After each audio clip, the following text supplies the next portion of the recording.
I think we're up, yeah. Oh, is that it? We're on. All right. I thought there was going to be more to that tag, and I didn't know it was just going to be an automatic hard, hey, welcome to the camera. Hey, welcome, everybody. Good morning to you guys. Thank you, Savannah, for letting me know on that one. Good morning. It's been a wild ride here over at KCTV 5 in the First Warn 5 Weather Center.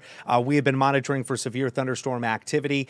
We've seen an enhanced risk update at around 8:25 this morning, and we're basically going to be here to give you all the information you need to know as we get updates throughout the day. We should have another one pop up here literally anywhere between now and 11:30 in the morning. So that's why we're on live with you guys streaming. We're going to get those updates as we're talking to you. And of course, in real time, we're going to share with you that information. Right. Yeah, so we now have that First Warn 5 weather day that's in effect, and this is going until really overnight, and that's because meteorologist Greg Bennett, you saw the update that was earlier. He ran up the stairs, was out of breath. If you guys were tuning in with us at around like 8 o'clock, I guess, this morning. So yeah, that First Warn 5 weather day now in effect, and that's because we're seeing that this is going to become a little more serious this evening into the overnight hours. Now, the primary threat is going to be very, very large hail that's going to be associated with these storms as they start to fire up tonight. Yeah, that's what happened here with the enhanced risk, the reason why we developed that kind of level 3 of severe weather intensity to the viewing area. We have still continued on with about a 5% threat for tornado development, and we still have a moderately high risk for gusts or damaging wind of excess of 58 miles per hour. But it's that hail threat that has really intensified. And even the SPC, the Severe Prediction Center, had modeled out that we could see now around that 2-inch in diameter size hail or even greater in those storm cells. I mean, that's a large piece of ice. Yeah, and I will let you know, just pinpointing places in that orange color, that enhanced risk level 3 out of 5, that's where we're anticipating the 2+ inch diameter hail later on this afternoon and into this evening. Yeah, for sure. I mean, again, let's go ahead and show you that what it looks like for that severe weather risk within the area, right? So this is where our needles are kind of sort of driving towards, and it just gives you a better idea of like, okay, this is a serious situation on hand for us, right? And everybody's wanting to know what the timing is of these thunderstorms. I know that's a big deal, so we're going to go ahead and we're going to get rocking and rolling in that and just show you one of our model runs, okay? This is what we call the high resolution model run. It's very good. It's been pretty good to us here at KCTV5 over the years in predicting severe weather activity through a 24 to 48 hour time span. So that's what we've got going on right now, and we're going to push this into motion. Now listen, this is still not the end all be all. All right, when it comes down to predicting where these storms are going to light up and even the timing of the storms. But it gives us a good idea as we move forward through the day where we really need to watch out and keep our eyes close to the radar and really the ears to the ground on this. And you can tell, still looking likely between about 7 and 8 p.m. A little bit of a change here when it comes down to the location, with a bit of an update that we've got going on here, Savannah. Yeah, we've been watching over the past several hours, you know, where these storms may be starting to pop. Of course, it's not 100% that they are going to pop right on camera, and so please make sure that you do just stay weather aware throughout this afternoon. Also, I want to let you know that that First Warn 5 weather day in effect because just things are going to be a little more elevated than well, I can't find my words, honestly. It's been a long morning. Previously thought out.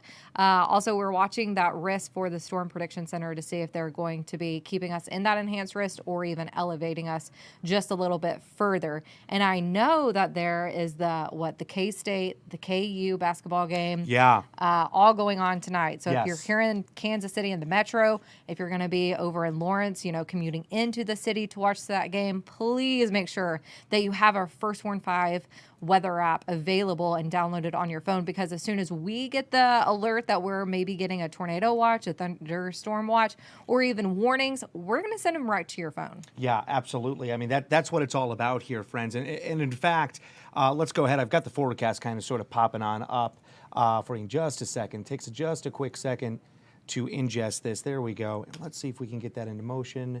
And boom, there it is. There we go. There's our forecast timing. Now, obviously, we know that when it comes down to the FanFest forecast here, we've got it started up at about 5 o'clock in the evening. We understand that the actual festivities downtown in Power and Light start up at 1 o'clock in the afternoon, goes till 7 p.m. But this obviously drives towards the end of that kind of experience, and then like everybody going to T-Mobile, Right. and then maybe exiting out of T-Mobile after all the games, right? So here we are, and obviously thunderstorm after thunderstorm after thunderstorm icon. So we're enhancing that opportunity for thunderstorm development around this time frame. It's close around the metro, potentially around the city here. And, you know, we've got timing on this as well that I want to bring into play. But overall, if you are heading out to this game, especially when we've got K-State and KU. Yeah. I mean, geez, I mean, we could easily see 25,000 extra people just around the Power and Light area. Right.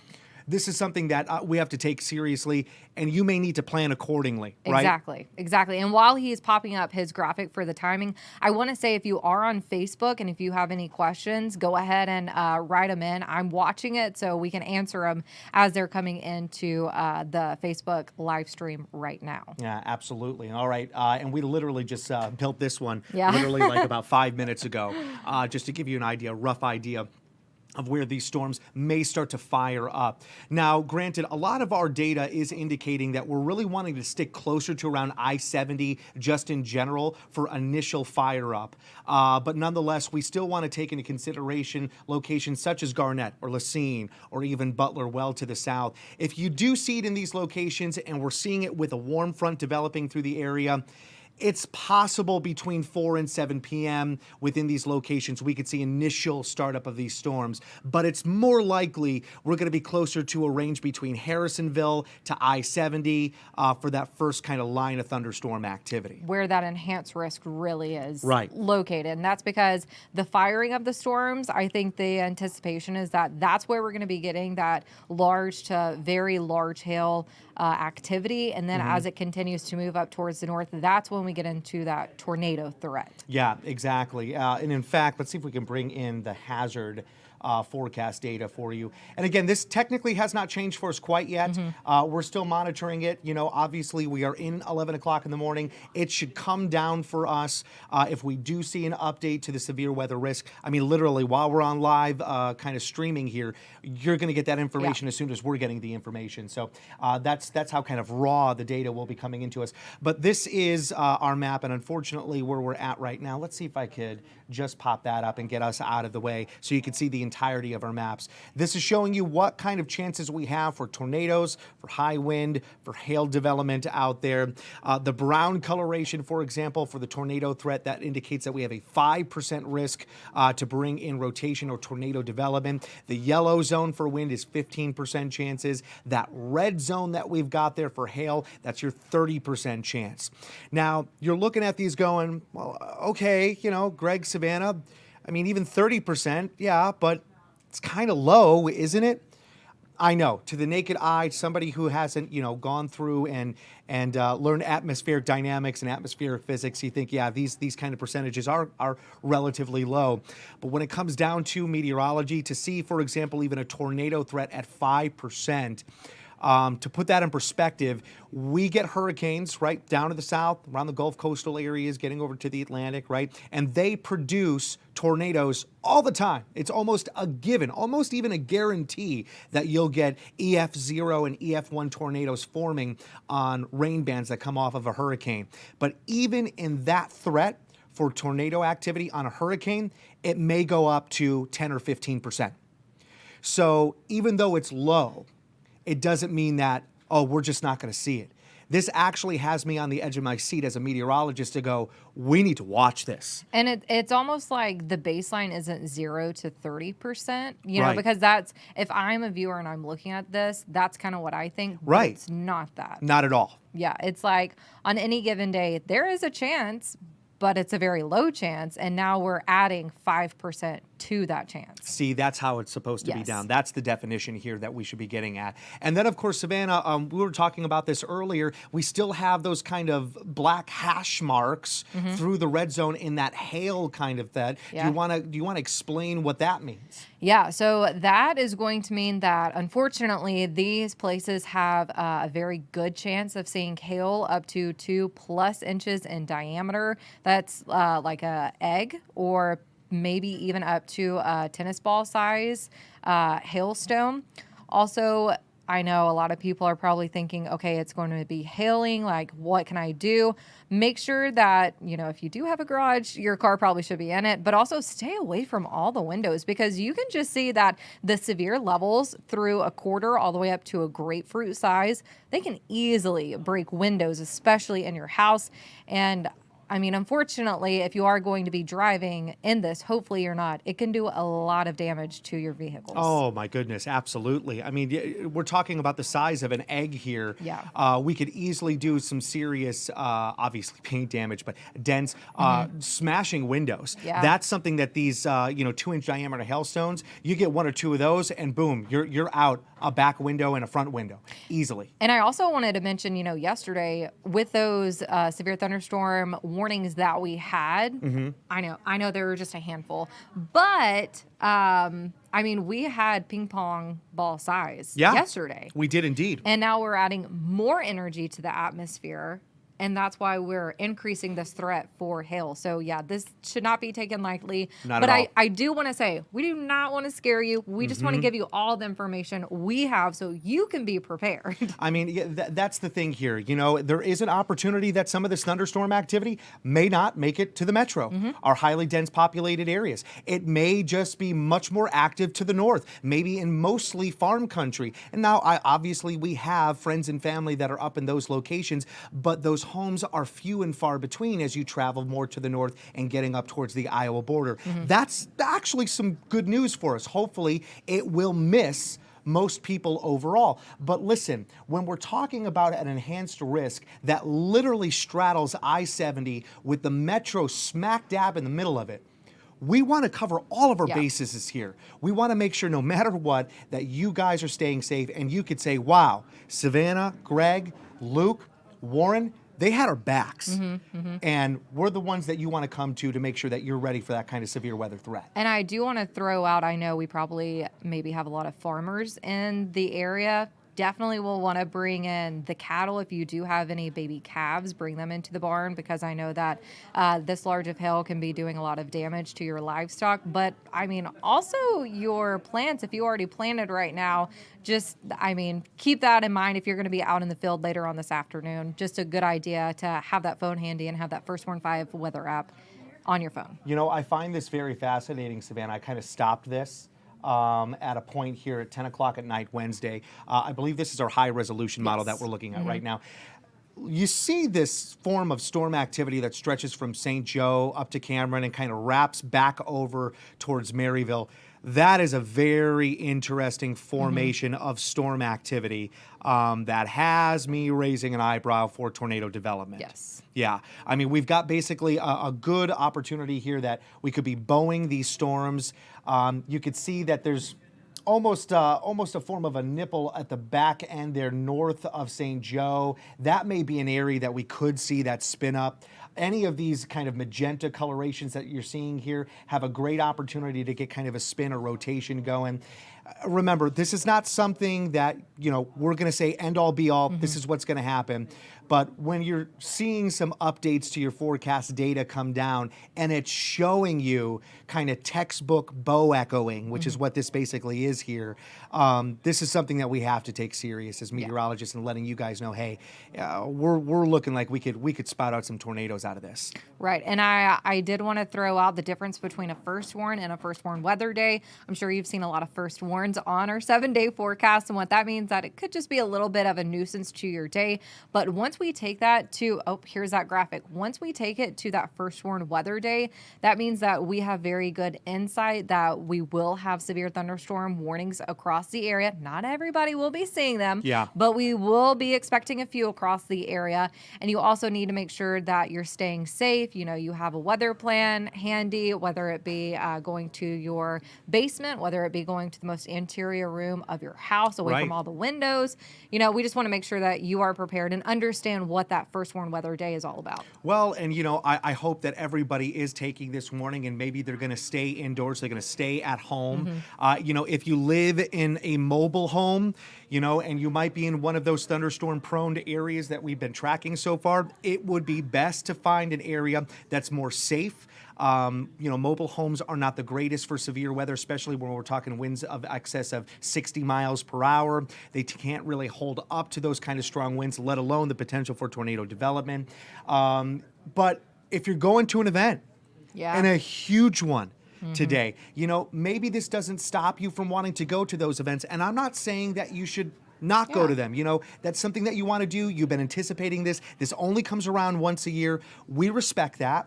And if you plan on going, have a plan. Know where it's the safest locations. If there's severe weather that comes down, you're going to go to T-Mobile. Where are those kind of tornado fortified shelters around the stadium? Right. If you're going to be around Power and Light, what's going to be the building that you go into to stay safe from the weather? Right. Yeah. Especially if you are going to be at FanFest. I know that's happening from, I believe, 1 to 7 p.m. Correct.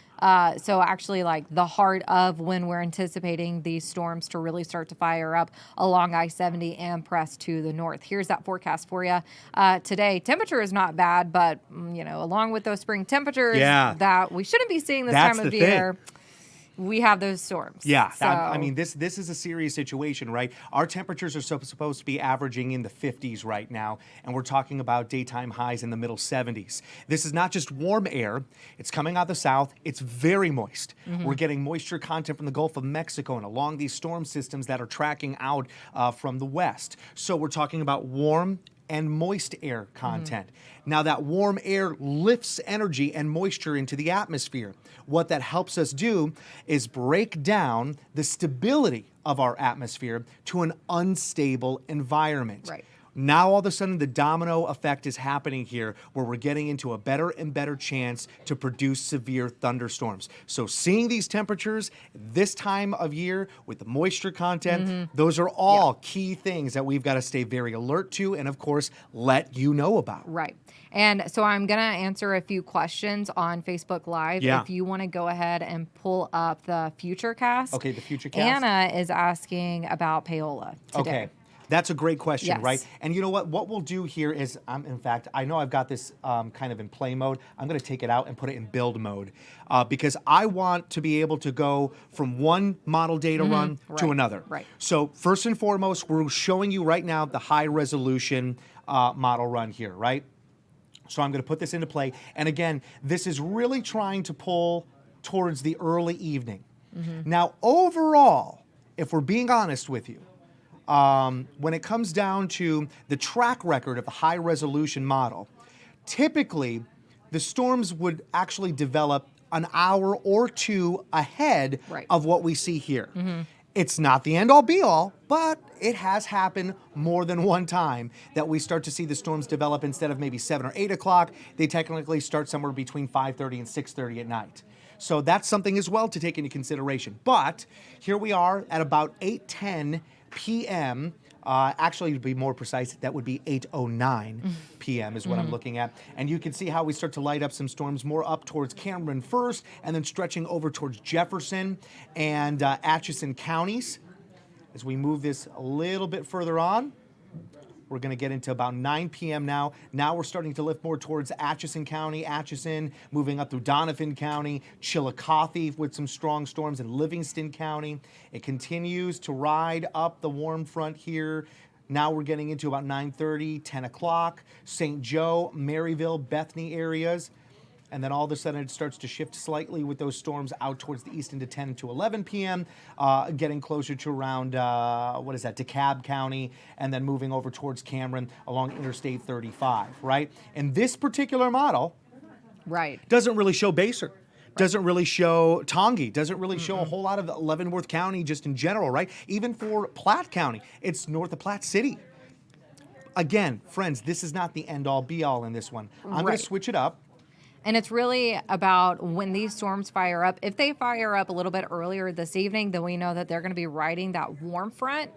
And if they fire up a little bit later, then that means that they're going to be firing up along that cold front, which is the model that Greg's about to show right now. Yeah, exactly. So this is what we call the graph model run. This is an in-house model with WSI and IBM that we like to use. It's a completely off the charts when it comes down to being built by meteorologists. This is built by a software company using meteorological algorithms. So it's kind of sort of a separate entity of all of our model data. And sometimes it does a pretty good job, to tell you the truth. It's more middle ground overall. Kind of sort of hedges the bets on both sides and kind of gives you a middle ground forecast for it. And this one is, just like Savannah indicated, it's more or less, it shows a bit of the warm front. You see that kind of south to north movement from around the metro, right? The starting of that. And I do want to say this is actually new, which is kind of getting on board with the one that we were just showing you. Yeah. So it looks like we have a better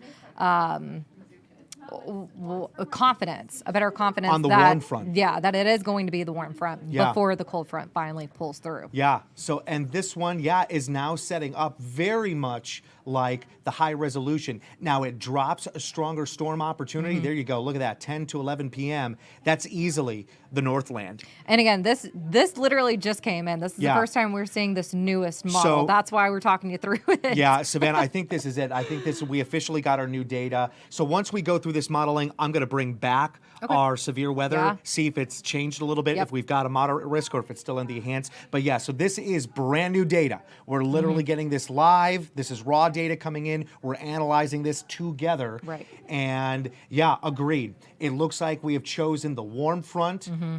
This particular model 15 minutes ago had chosen the cold front to come through, and it was going to be more of a late night situation stretching from the west and tracking to the east. Now this is still a south to north kind of situation, but the beginning of this does look to line up more with I-70 with these showers. Even though you're seeing green, which would indicate maybe some wet weather here, this could still be a thunderstorm. Oh, it can easily increase to a thunderstorm because that cap is going to be breaking. I mean, definitely. we're talking about 7 o'clock at night, 70, 72 degrees.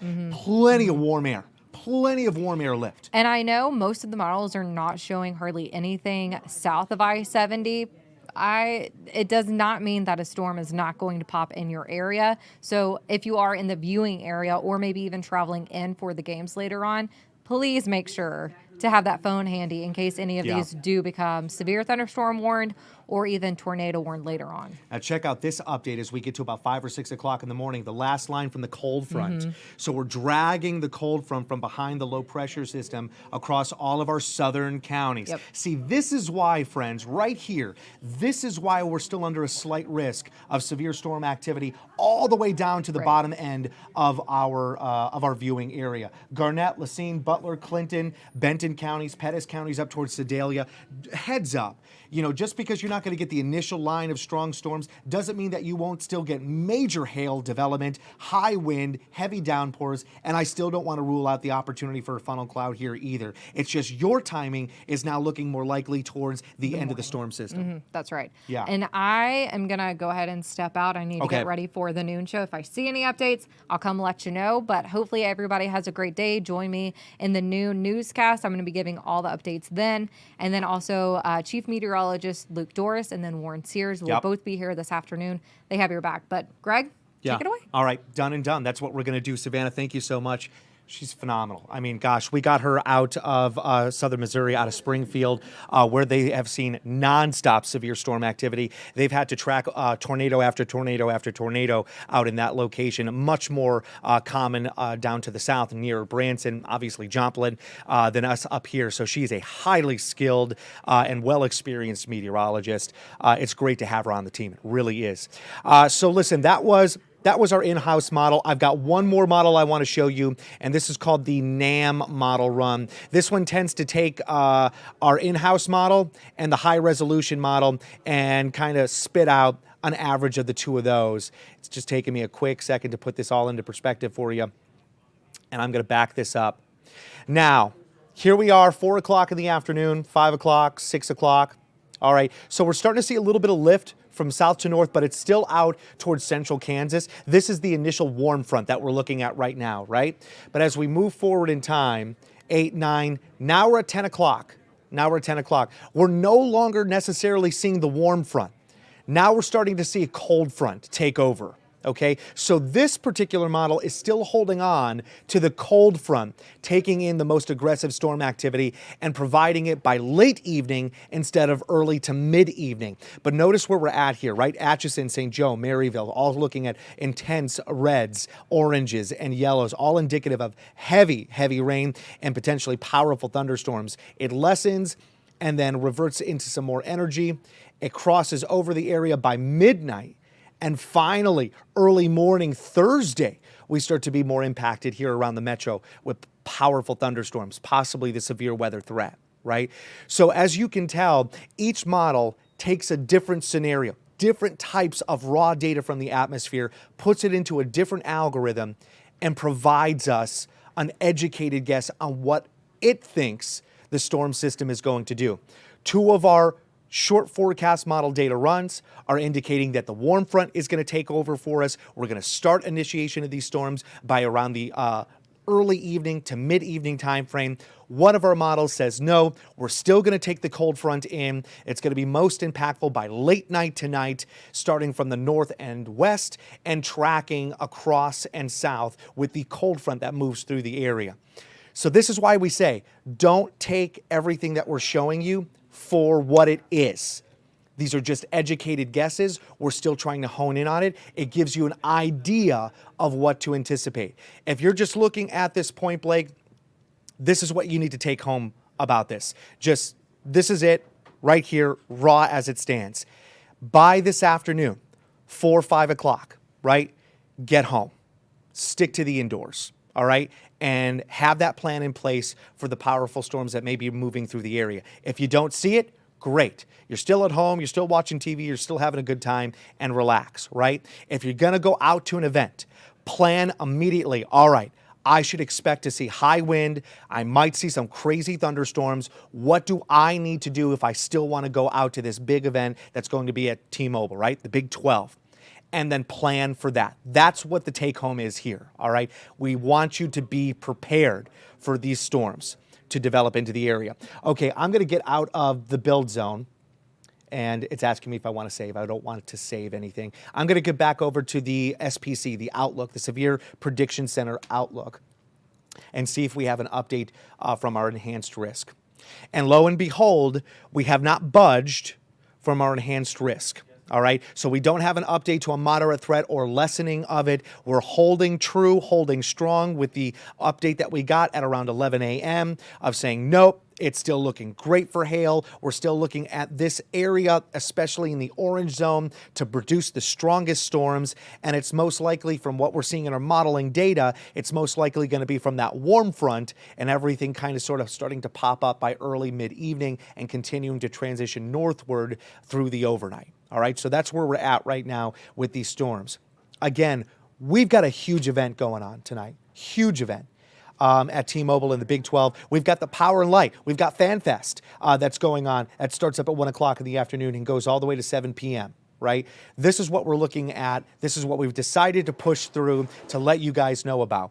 Even if the thunderstorm activity is north of the Northland, up around maybe KCI or Platte City, we're still going to get a form of inflow of energy that comes out of the south and is going to flow fast into those thunderstorms.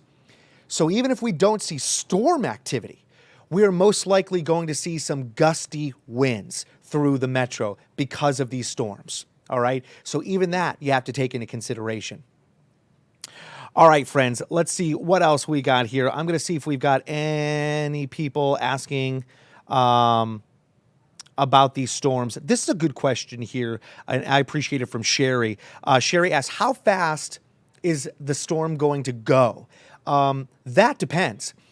You know, obviously the front is going to move at a certain pace itself, which is pretty quick. I mean, you know, at some point, once we get to about 5 to 7 p.m. and we start initiation, you really do see the movement of this storm that lifts up to Maryville. by 10, 11 o'clock at night. So basically, you can kind of adjust how fast the front is moving by the time frame it takes to get from one area of the metro to the other at basically the Iowa border, right? So if it's going to be taking anywhere from about 5 to 6 hours to go from the metro to Maryville, you take that into consideration with how the distance is between the two, and then you could divide it by what you've got for the time frame. That gives you kind of the miles per hour, in a sense, of how fast the actual front is going. Now, to pinpoint the storms and each individual storm and how quickly they're going to be in and out of an area, we can't do that until we start to see some storms develop.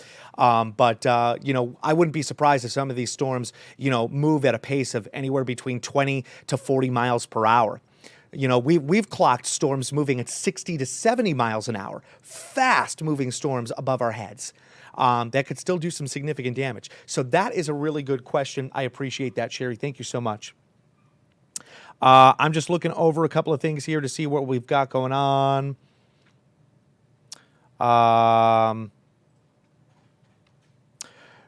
Jerry Taylor says, what about Pleasant Hill, Missouri? You think that we're going to stay storm-free? Okay, that's the thing here, friends. Remember, it's not the end-all, be-all when we show you these forecast models and where we could see the most impact, right?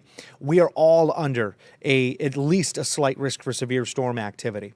And though this is not necessarily a widespread event, we have different timing for different rounds of thunderstorm activity. We deal with a warm front first, we deal with portions of the low itself, and then we drag a cold front across our area. The timing of all of this ensues by this evening and continues till about 8 or 9 o'clock within the morning of our Thursday. And even Thursday night, we could still see the opportunity for strong storms to develop around our southern counties. So I am not ruling out anybody from the storm activity, all right?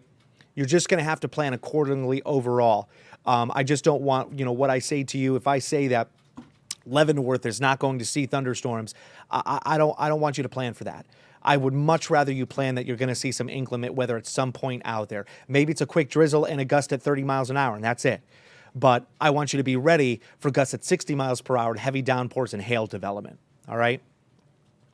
Speaking of Leavenworth, what is Leavenworth looking at? Want to be prepared with my kiddos. That was from Shawnee Sharp, and I appreciate that one. That's where I actually live, is up in Leavenworth County. You can anticipate high wind. And definitely some rumbles of thunder out there. I am not ruling out Leavenworth to get some of this severe thunderstorm activity. The timing of it could really range between that early evening, 5, 6 o'clock at night, all the way up to about 10 p.m. It's just dependent on if we're going to see that front slow down, the storm system in general slow down, or if it's going to continue at its speed and pace that we've got it going on right now in our forecast models. I can tell you that we're going to see changes. That's what's going to happen for us as we move forward in time. We will see changes. This is a very rough idea for initiation of storm activity that I want to show you. And we just showed you this a few minutes ago with Savannah Tennyson. She was here with us. This gives you a very rough idea of storm initiation, all right? Some of us maybe around Ottawa, Paola, Olathe, even moving down towards Butler, you may not see storm activity technically until tomorrow. But we could see up on the northern side, maybe Olathe, Lawrence kind of area, Odessa, it could be between 4 and 7 p.m. of initiation. Just north of I-70, between 5 and 8 p.m. is plausible for initial storm development. And then as the storms track to the north, potentially around St. Joe up towards Maryville, it could be between the hours of 8 p.m. and 11 p.m. I know this is rough. It is.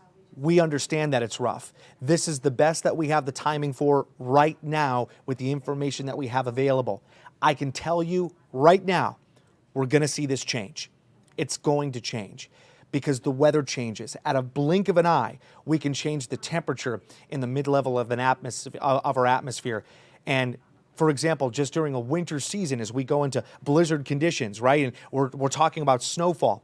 It's all dependent on temperature in the mid-levels of our atmosphere. If we change it by a degree, we either see 6 inches of snow or we see a foot of snow.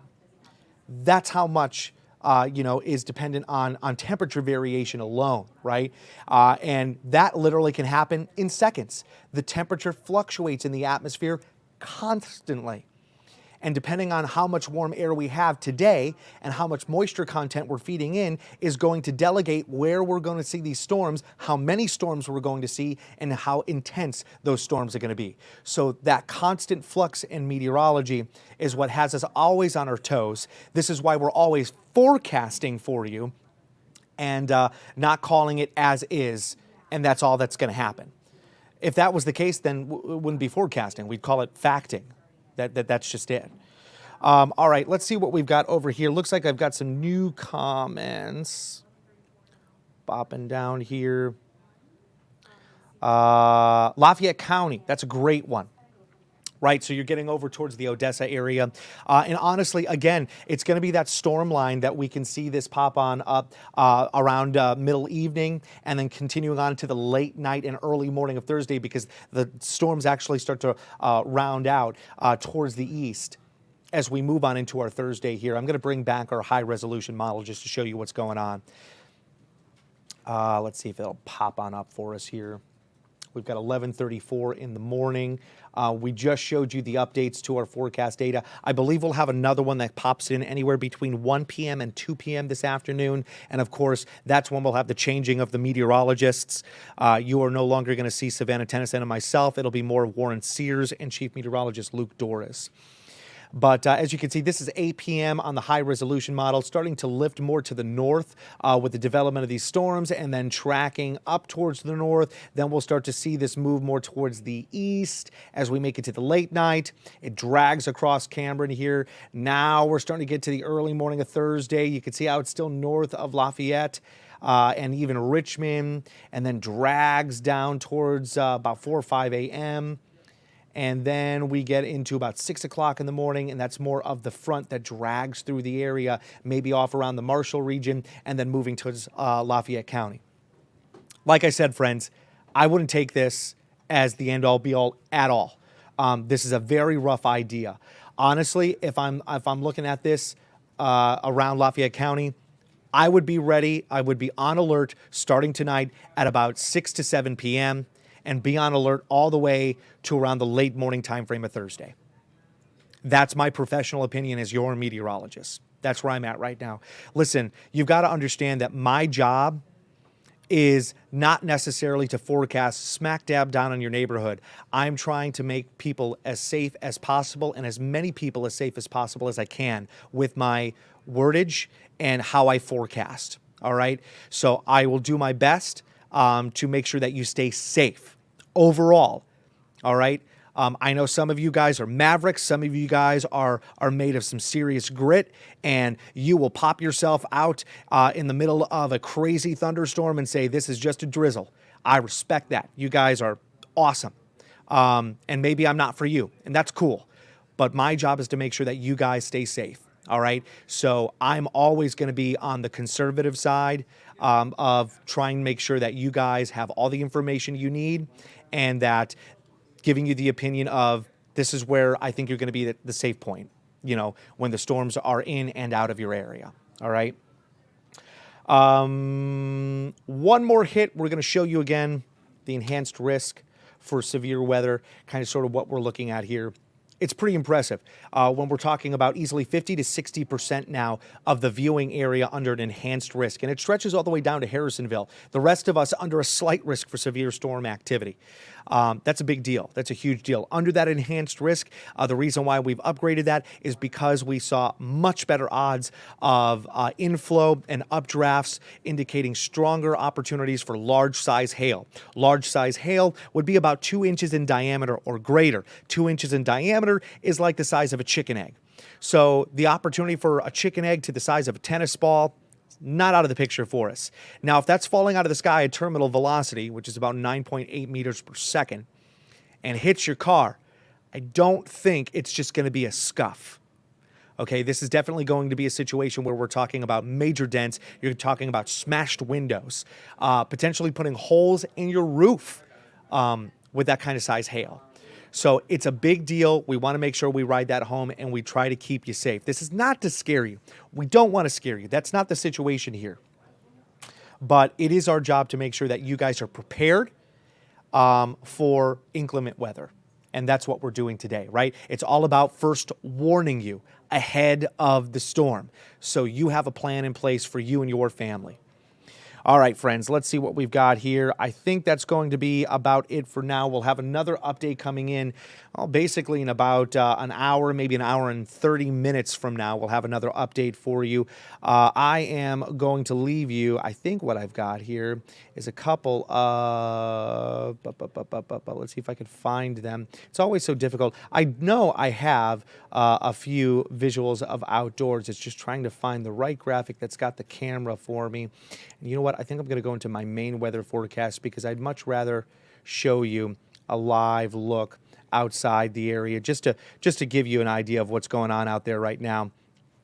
There we go. Let's pop up camera 4. There it is, popping it all up. And this is just a quick look over the triangle. The temperatures are on the rise. We've got kind of a haziness out there. Moisture content is building. Technically, we've got overcast conditions, but it's strato clouds and a little bit of cirrostratus clouds that we're dealing with, those wispy clouds made of ice crystals. We are going to continue to track this storm threat. Again, friends, if we see an update, when we know, you will know. That's First Warn 5 weather. That's what we're about. We're full on transparency. We're going to give you our opinions. We're going to tell you what's going on, and we're going to keep you safe. That's what KCTV 5 and First Warn 5 weather is all about.